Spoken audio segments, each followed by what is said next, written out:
Bayangin, seorang anak usia 6 tahun, tempat yang harusnya paling aman di dunia, menjadi malapetaka untuk dirinya. Gak ada firasat, gak ada permintaan tolong, dan dalam hitungan menit, tempat aman itu berubah menjadi tempat yang paling mengerikan.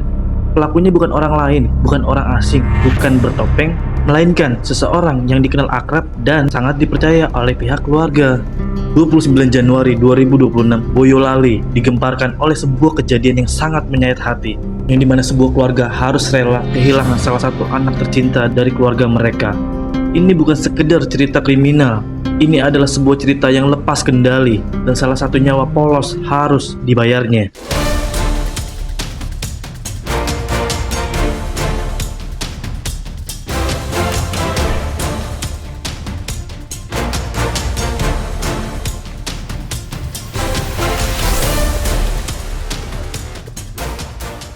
Pelaku keji itu bernama Agus.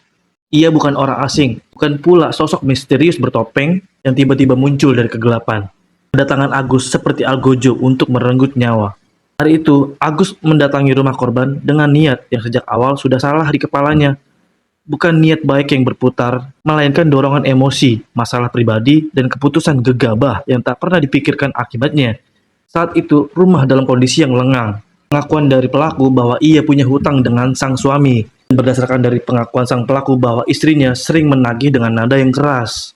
Sampai akhirnya si pelaku berniat dan berencana untuk membunuh si korban, yaitu istrinya dari sang suami yang sering meminjamkan ia duit.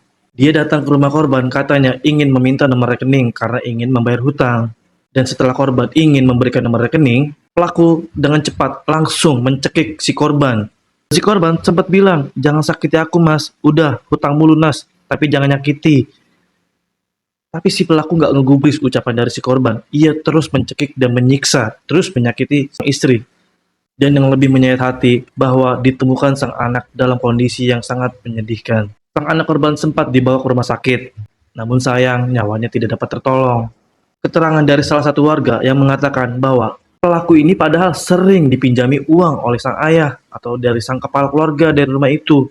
Karena memang sang ayah itu bisa dikategorikan adalah seorang pengusaha di Kalimantan. Ia memiliki beberapa gerai sate. Tidak hanya itu, dari pengakuan beberapa warga setempat bahwa memang sang ayah ini termasuk kategori orang yang dermawan, suka membantu warga yang suka kesulitan. Dan tak lama kemudian, ada salah satu warga yang curiga dengan keberadaan rumah si korban.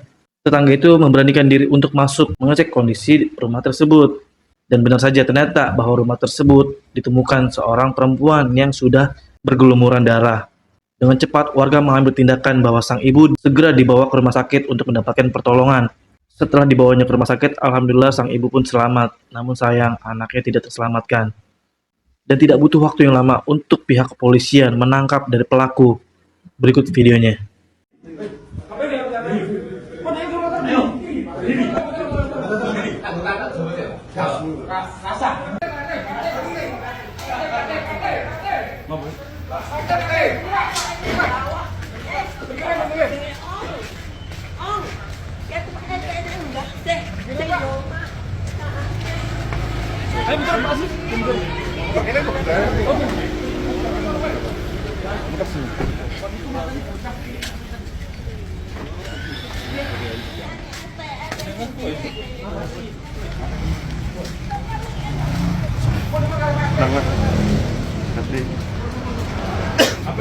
Wah, ini bejat banget, harus nggak tahu diri.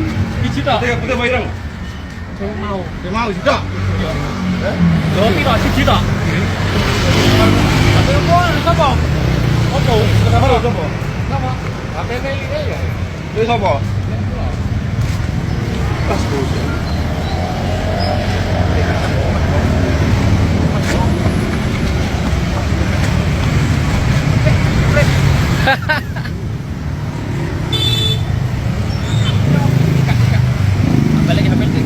Habis apa gue? Ya. Gampang ah. Penting wongnya.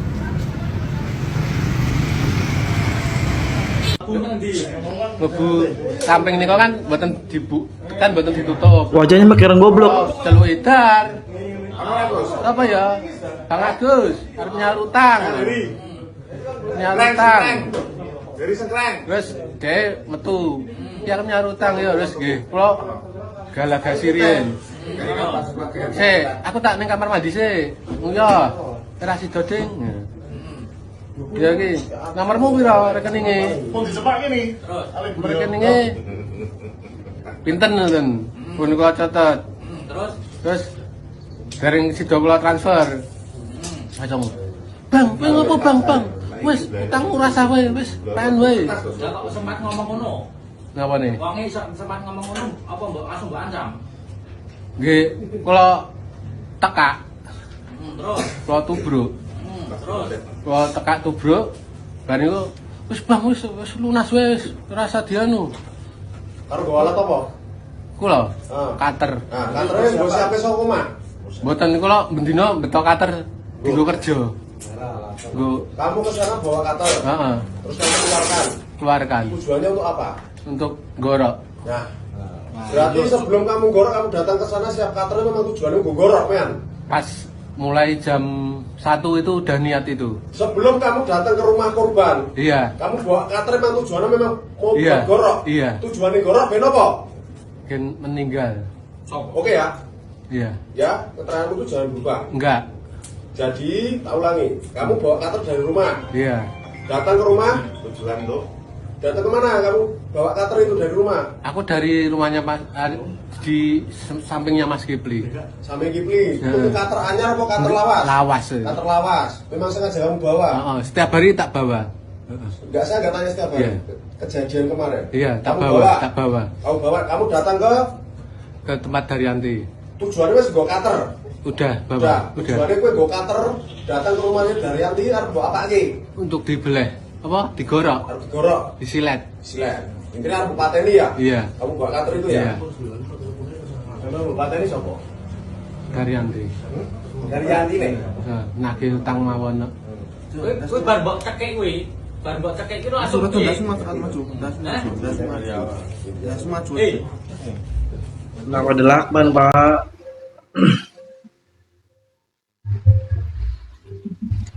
Bener-bener manusia nggak punya hati, manusia bejat, manusia iblis. Ini bener-bener harus dihukum mati, nggak bisa ada pengampunan. Dia udah ditolong, sering ditolong oleh sang suami atau sang ayah dari anak yang dia bunuh. Tapi dengan sadar, dengan gara-gara dia ditagih, dia nggak suka, nggak terima, maka sang istri pun menjadi incaran untuk dibunuh. Ini kan nggak masuk akal. Ya namanya orang berhutang, kalau nggak bayar-bayar sesuai janji, ya pasti ditagih lah. Makanya kalau nggak mau ditagih, jangan berhutang. Semoga kejadian ini nggak pernah kejadian lagi di Indonesia. Karena yang begini-gini tuh, aduh, stop lah melakukan kekerasan. Gue juga nggak ngerti ya, kenapa sih orang tuh mudah banget gitu untuk melukai, apalagi membunuh orang. Kayaknya nyawa tuh bener-bener gak ada harganya gitu. Oke, cukup sekian video dari gue. Terima kasih sudah menonton video ini sampai selesai.